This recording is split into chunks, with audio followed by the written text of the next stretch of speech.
or can you elaborate a little bit on what you meant? Yeah, I mean, I'm likely not going to play past the summer. I get asked about it after every single match that I play, every single tournament that I play, and I'm bored of the question, to be honest. And yeah, I'm not going to talk more about that between now and whenever the time comes for me to stop. But yeah, I don't plan on playing much past this summer. Ready? Play.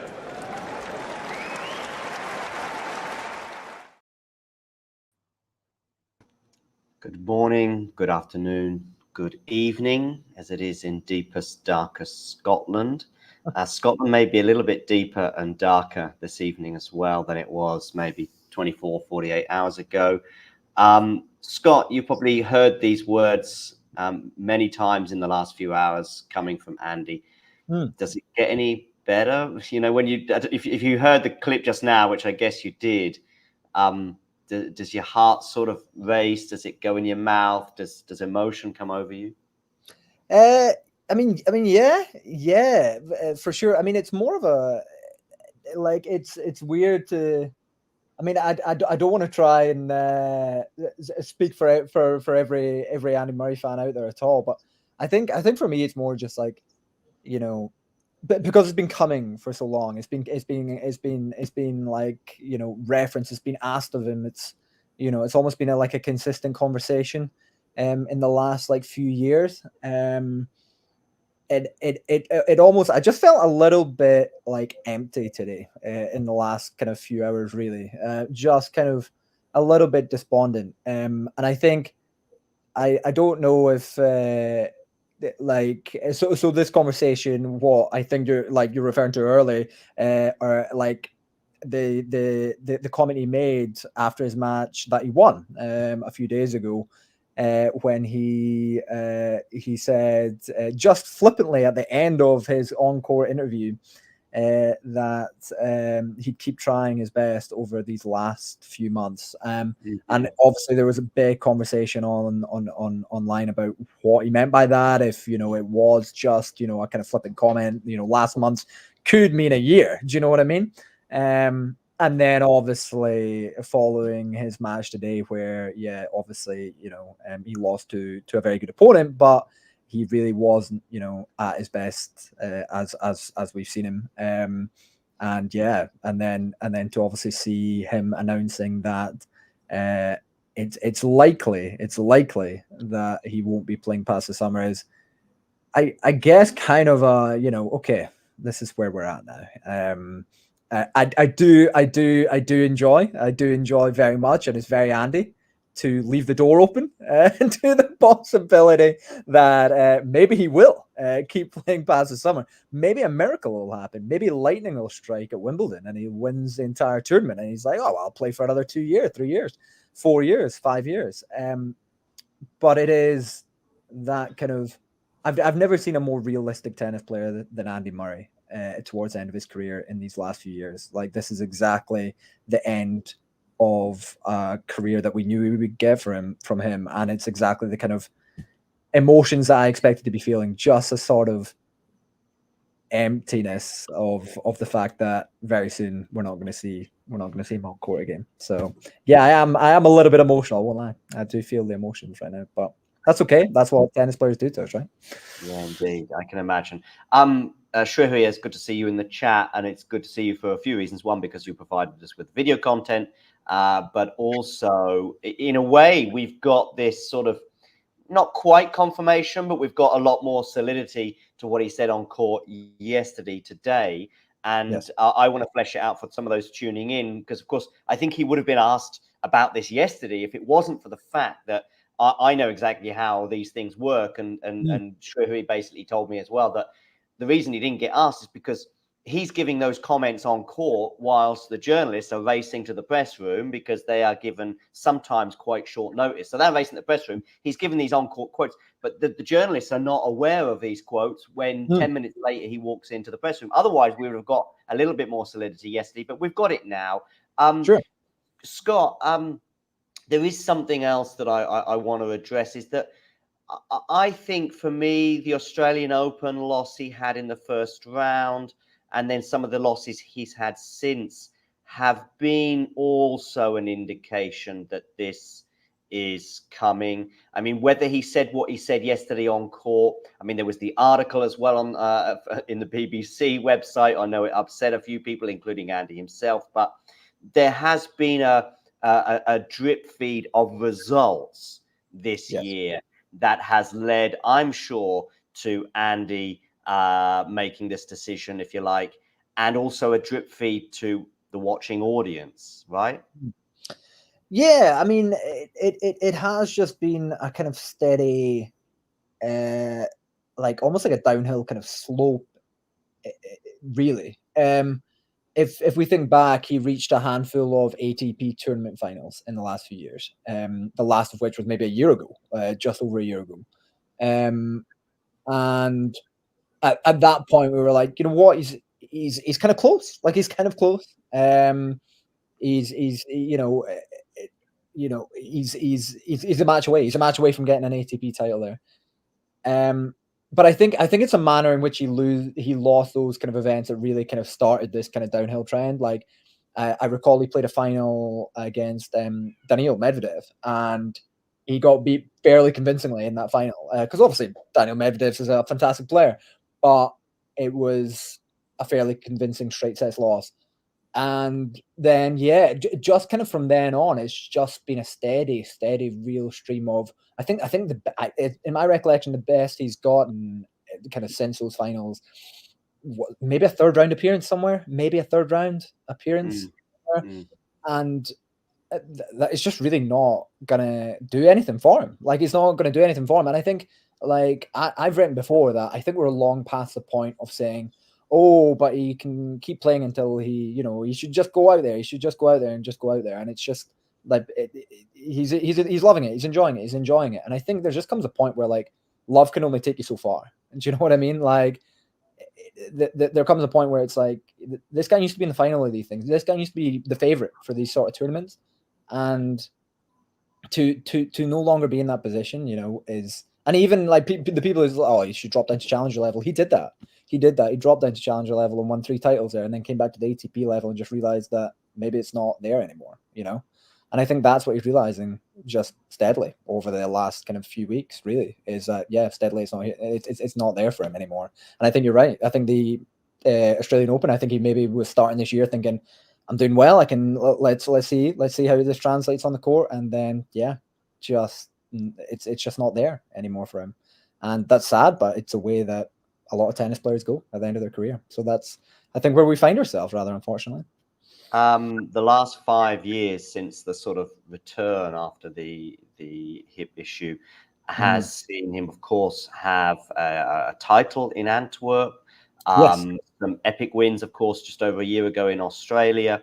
There have been shoots of optimism as well, even in the last sort of 12 to 18 months, that have led people like me, but even more so, I'm sure, the Maui fan base, to think, oh, he could have, so this time last year, I was looking at the US Open of 2022, where I know he lost to Berrettini, but Berrettini in that particular moment was a Grand Slam contender, and in fact there were shoots of optimism even during that match that a comeback could have been on the cards. And if you're competing with Matteo Berrettini at a Grand Slam in what I think was the 3rd round, then why not get to a second week? Why not make a quarterfinal of a Grand Slam? Then, of course, we saw the end of 2022, beginning of 2023. We saw the performances where he ends up beating Matteo Berrettini in a 5-set epic, and then obviously also beating Kokkinakis and, losing in 4 sets. But that was okay, if you like, against Bautista Agut. And then, of course, you mentioned the final run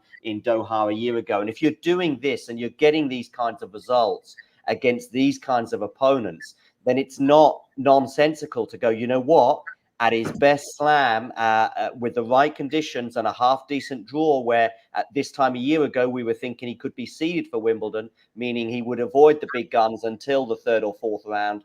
Why not make the quarterfinals? And if you're in the quarterfinals and you're playing Safiullin as it could be, why not make a semi-final? We're not quite going as far as saying a final or a win, but why not have one last hurrah? But the last 3 months, I mean, I'm thinking about some of those De Minaur defeats as well, which you must want to just put a picture of De Minaur on a dartboard and throw certain things at it, right? Yeah, for sure. I mean, like, even I think it's even worth mentioning his Wimbledon run last year, when he lost to Tsitsipas. There's been signs, there's been signs that, like, if he'd won that Tsitsipas match, he would have been in the second week of Wimbledon. That would have been him. So yeah, I mean, there has been, but then I think there was a quote, like, towards the end of last year from him that said, "I'm going to see how, like, the next kind of few months go." And I think that's exactly what we've seen. He's seen how the last few months have went, and just, I think, realized. And I also, I guess, I think I'd also highlight the fact that I think he's just sick and tired of it. Like, I think he's tired of it now. His quote there, I think, like, the highlight where he says, "I don't plan on playing much past the summer," and then immediately jumped in and said, "I'm just sick of these questions, sick of answering." I know. But the problem is, Scott, though, is that him saying that is going to now bring on 1,000 questions over the next few weeks. For sure, absolutely. And I think this is something I spoke about on a recent episode of Murray Musings. You've got a podcast, Scott. I didn't. Of course, yes. This is something I spoke about on there. He's just the most contradictory of players, Andy. Like, he's just a ridiculously contradictory player. Because of course, people are going to ask him about, his future in the game if he is on court making comments like, "Oh, I don't want to do this anymore," or "I'm done here," or "This sport isn't for me anymore." Like, and yes, he referenced that a little bit the other day when he was like, "Things I say on the court don't always make sense." It's like, right, well, yeah, but, like, you're going to be asked about it. You are going to be asked about it. That's, like, the journalist's job to be like, Andy, what did you mean there when you say, "Oh, I want to end this career. I want to finish tennis. I'm planning to retire"? Do you know what I mean? Like, people are going to ask stuff about that. But that's also why we love him, is that he's just the most frustrating of players, because he changes his mind all the time. He goes back and forth on his ideas. He doesn't know what he's doing half the time. He retired once and then changed his mind to come back and play more tennis. Like, he's like all of us. He changes his mind all the time. He's not sure what he wants. He's not sure what he's doing. And I think he's just a bit scared of finishing his career, because I don't know if he knows or has any clue. Maybe he does more now, but I'm not sure if he does know what he's going to do without professional tennis. And I think maybe that's held him in the game a bit longer too. So I don't know. There's just so much questions around his every move at the moment, and I think he might just be a bit tired of it, which is, I think, what we're seeing here. So, yeah, I think so too. To me, he looked a little bit off the pace in Australia, which is the first time I would say that. I mean, off the pace against Bautista Agut after you've spent 12 hours on court in the previous 2 rounds, that's kind of all right, and you still push it to 4 sets in the third round of a major. But off the pace in the first round against the Argentinian, whose name escapes me in Australia this year. Don't ask me. I'm bad. I'm bad with names other than Andy's. Yeah. Like Andy. Was it Cerundolo that he lost to in the first round? Yes. I think so. Yeah. Somebody will correct. So anyway, thanks, James, as well. I got someone here, James. By the way, James, if you haven't already subscribed, make sure you click that subscribe button and enjoy what we've got left of Andy's career. Talking of which. There is sort of 3 or 4 trains of thought if this is the last few months. I think it's interesting that he used the last few months. He didn't say this is my last year on tour like a lot of tennis players would, because, Andy would obviously ring 3 particular events coming up. And he sort of talked about the summer, which as well means, that's obviously, Wimbledon is in that conversation. The Olympics is obviously in that conversation, and the US Open can be squeezed in as well, because summer certainly can go over into September, particularly in New York. But we've got he might not make the Olympic team, which I think is a distinct possibility. Draper and Evans and I don't know what the double scenario would be. I don't know how exactly the permutations would work out. I think if he's eligible for it, that may well be the end rather than the US Open. but equally, if he doesn't make the team, Wimbledon's not a bad inning. I see the US Open as being the third most likely of the three to be his sort of goodbye.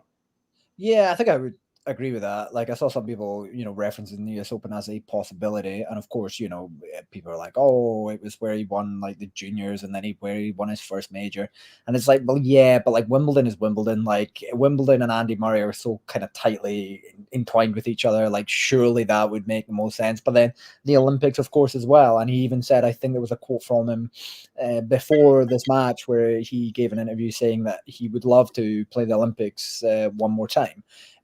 But then you're right. Like, I also don't think that he would want to be selected if there were better players at the time. I don't think he would want a sympathy vote to go to the Olympics. And I just don't think. Yeah, I don't think he would want to do that. Of course, it would be nice, but also, I don't. Yeah, I don't think he would want it to, like, just as a consolation, just as a chance to retire. And his Olympic story's been written. That box has been ticked. It's done. Whether he lost in straight sets in the first round or whatever happened at Roland Garros doesn't really affect his Olympic legacy, if you like. Obviously, having got gold in London in 2012, and didn't he get gold in 2016 in Rio as well? Was it? He did indeed. He picked up also a mixed silver as well, which people often overlook. The mixed double silver medal that he got in 20.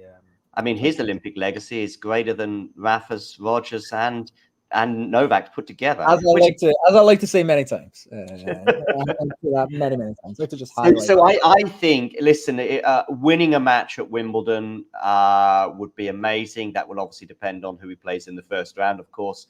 That would just be an amazing way, and then obviously, some kind of glorious defeat at somewhere. That would just be a marvelous end to what's been a marvelous career. Yeah, I think so. I think, I think that's also like the part of this entire thing where, again, it's a very Andy way to end this, to end his career with a big question mark. Okay, Andy, but like, where are you going to do it? Like where is he going to do it? And I feel like part of it, I feel like part of it will kind of rest. If he goes to Wimbledon, right, and he reaches like the second round or the third round or something, and he has, as you say, like a really good loss, I think he might just come off court and just be like, "That's me," Like, I think he might just say, "That's me done," like, that's me finished. I don't think I don't know. I don't envisage him being like, before Wimbledon, "Oh, this is my last tournament." By the way, I think he's just going to see. He's just going to see. He doesn't plan on playing past this summer, but that could mean any kind of, as you say, like any array of events. I mean, I don't see him like going to Cincinnati and retiring there. You know what I mean? I don't see that happening. But yeah, I mean, obviously Wimbledon is like the place. But I think he's just going to wait and see, isn't he? If he plays Wimbledon and has an absolute crushing defeat as well, I think also that could go one or two ways.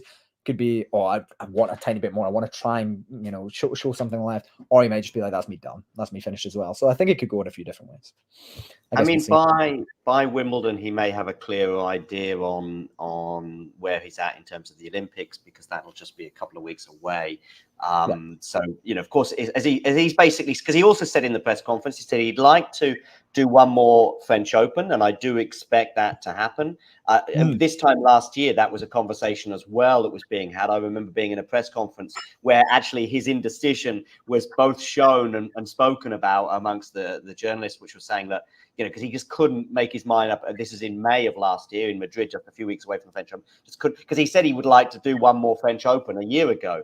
But then he also, at that point, was on the verge of winning a couple of challenges, one of which, of course, was in Surbiton on grass, and there was a lot of optimism going into Wimbledon. So I think by then it was like, you know what, I want to put all my eggs in, understandably, in the Wimbledon basket. And he even played, I think, that Surbiton tournament in the second week of the French Open. This year, it's a slightly different narrative, and it's like, I want to say goodbye at one or two of these places that I've been at and had either some success in Roland Garros, or obviously a lot of success at Wimbledon. Yeah, it kind of feels it's like the whole kind of like Roland Garros thing is interesting because, I mean, like, obviously he's going there predominantly for like a goodbye, like I mean, I don't know about I've never been the most optimistic of Andy fans. I'm always kind of like the Debbie Downer, but like come on, realistically, he's going to go there and get beaten in the first round. Like he Yeah, is, like that is what's going to that's happen. okay. He wants to say And goodbye, it's okay. and in fact, you know, in a way, him losing in the first round at Roland Garros is okay, because then maybe he will then end up playing Surbiton, the challenger, a week later if he's got the energy for that, which will then put him in a reasonable sort of grass court condition to get a win or two at Wimbledon. So an epic 5-set win over Jaime Munar in the first round at Roland Garros might be fun. But it might, you know, he could end up then getting injured in the second round and having no farewell at Wimbledon at all. Yeah, I think it's also worth pointing out, like somebody pointed out on Twitter today, that it's I think it may have been Dry Volleys, Rashmi, if she's a big Andy Murray fan on there.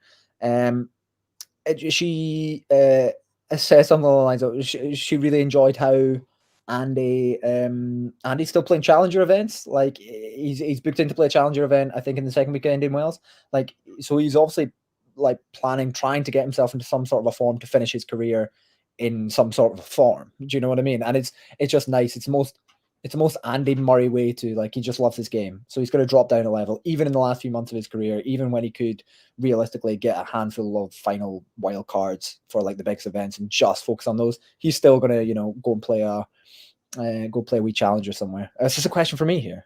Yeah, it looks like it. Yeah.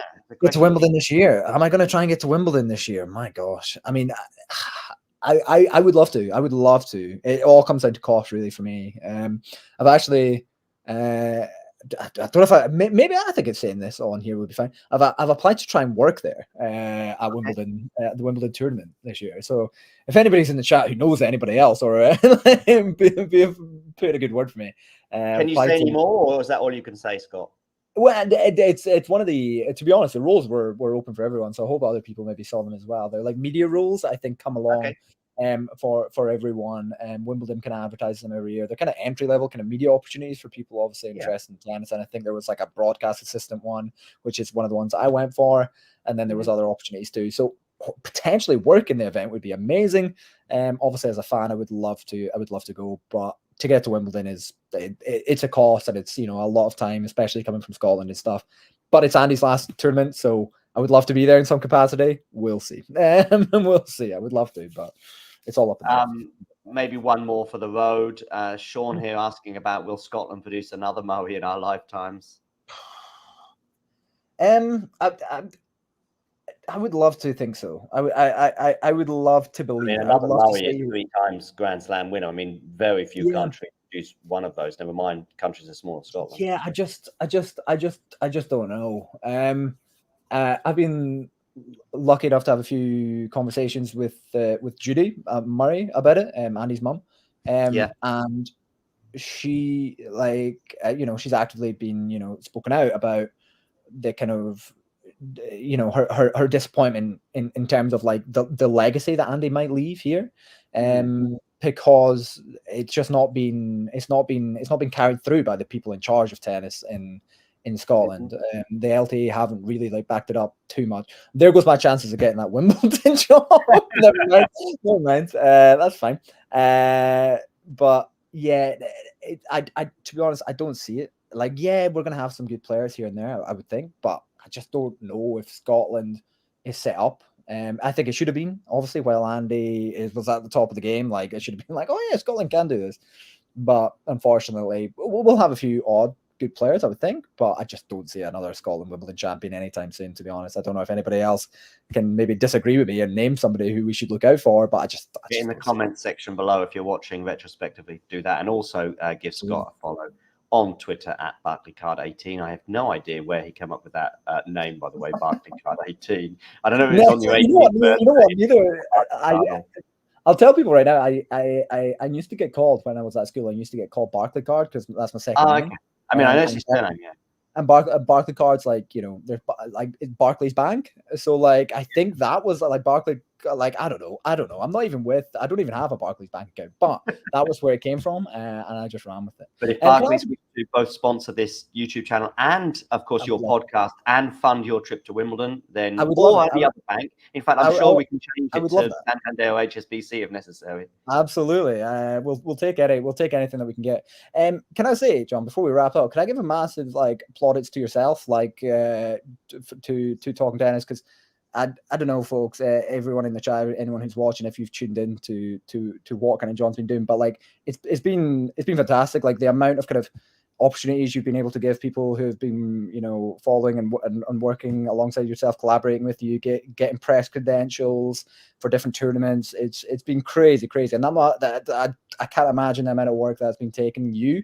So massive shout out, massive plaudits to yourself, because it's on the upward trajectory. So it's nice to be part of it as well. Nice to be part of it. It's been great. It's been great so far, Scott, and a big thanks to all of those that have been various parts of the world. I think on 1 or 2 days in the last few weeks, we've had 3 different people in 3 different parts of the world producing content for us. So that's been great. And right now, of course, Shrihari is in Dubai. Well, that's where he lives, but he's also been attending the tournament there and providing us content, including the content which was coming out today regarding Andy's retirement. Any final word before we end this stream on a slightly dour but sad, but hopefully some sort of optimistic tone regarding the next few weeks? Sure, I would just say let's try and enjoy it, right? I've always said that I've always said there's going to be a time where Andy Murray isn't an active tennis player anymore, and we're going to miss him.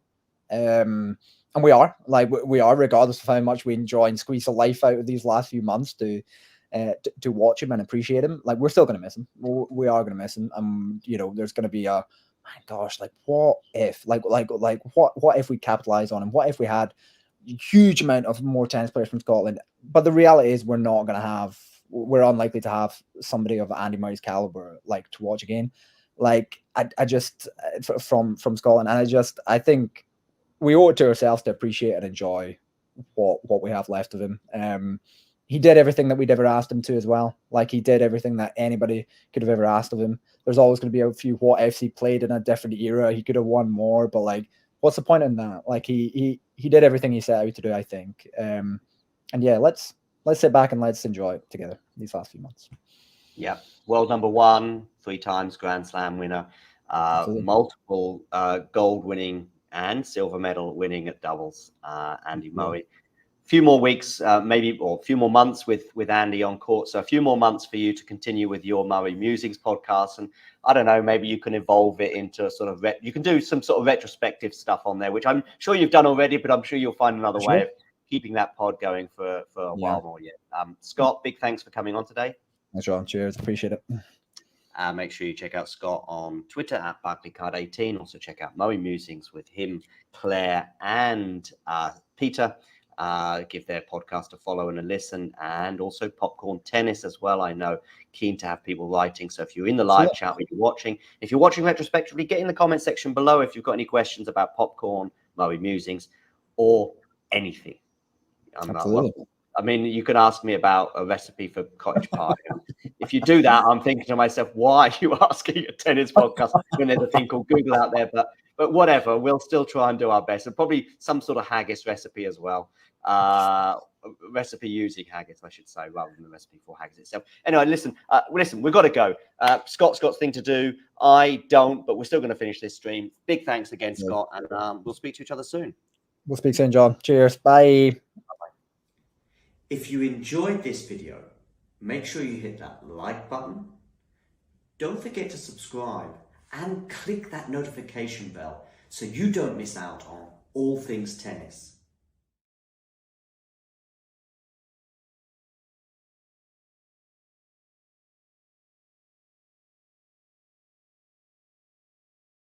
Good match from his side. He served well. Didn't give me too many free points. You know, he plays very offensive tennis, and he's obviously playing extremely well. You know, the last 6 months or so, and yeah, not as many sort of errors as as before. Yeah, it was also not best pleased with how I played on my side of the court. I could have done a better job to make it harder for him.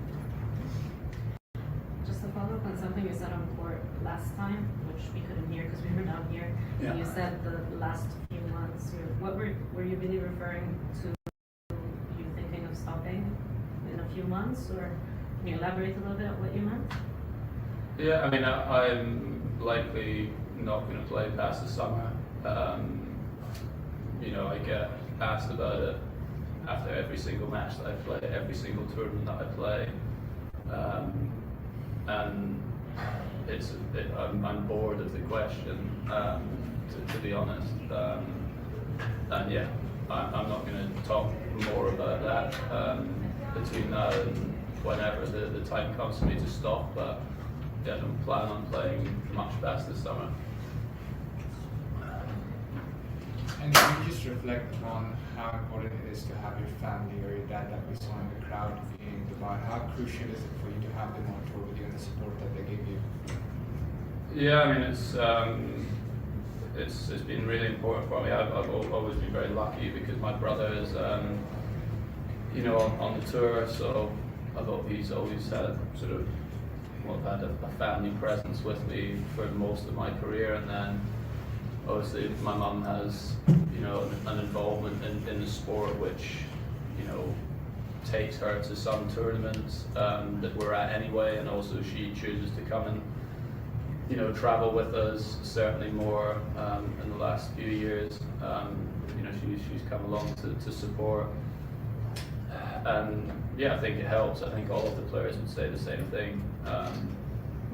You know, tennis can be quite a lonely sport at times, so the support of your team, you know, that you have around you is extremely important. And you know, when your family are able to travel or come along and watch it, you know, it does help.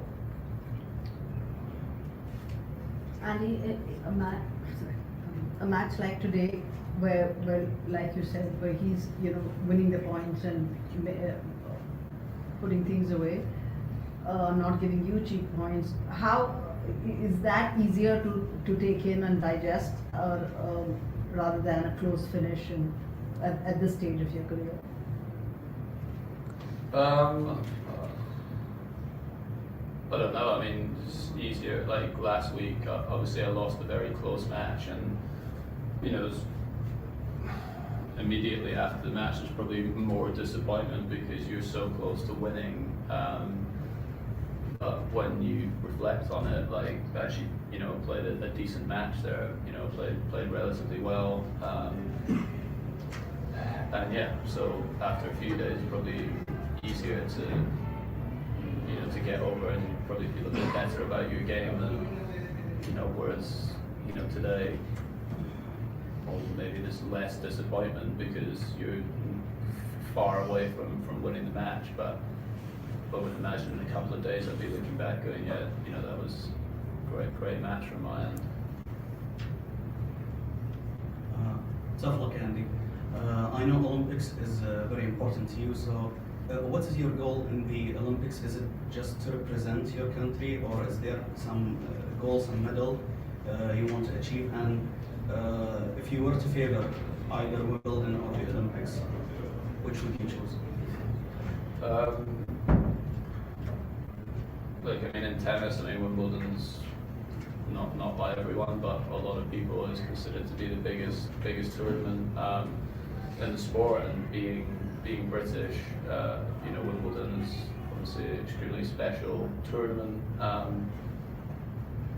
So I mean, I would have to probably say Wimbledon, but you know, the Olympics, I've loved being part of that. It's been, yeah, some of the best experiences of my whole career, being part of the British team. And you know, when I got to carry the flag out in Rio was, yeah, it was amazing moment. You know, I love sport, so to get the chance to do that for your country was really special. So yeah, I mean, I don't know, both of them are special. I wouldn't want to necessarily pick one or put one of the others down. I've loved my experiences in both. Andy, since you said you won't be playing, probably playing past the summer, do you foresee playing Roland Garros maybe for one last time this year? Probably, yeah. Last few years I've tried to give myself maybe better preparation for the grass season, but that also doesn't guarantee that you're going to play really well on the grass. I've had experiences through my career where I didn't play the French Open in 2013 and I won Wimbledon, but I also played the French Open and did really well in 2016, and I don't think it makes a huge difference if you get an extra week's practice or so on the grass. So yeah, I would like to play one more time. All right, well, thank you. Thanks. Professor, you You said Roland Garros this year. Would it also be because the Olympics is going to be played there, as maybe like a preparation or something that you would play? Is that? No, I like the tournament. I like playing at Roland Garros. I mean, obviously, yeah, if you want to do well at the Olympics, you're probably going to have to, play some tournaments and get matches in on the clay. But it's, yeah, even if the Olympics was not after Wimbledon, I would still want to play it.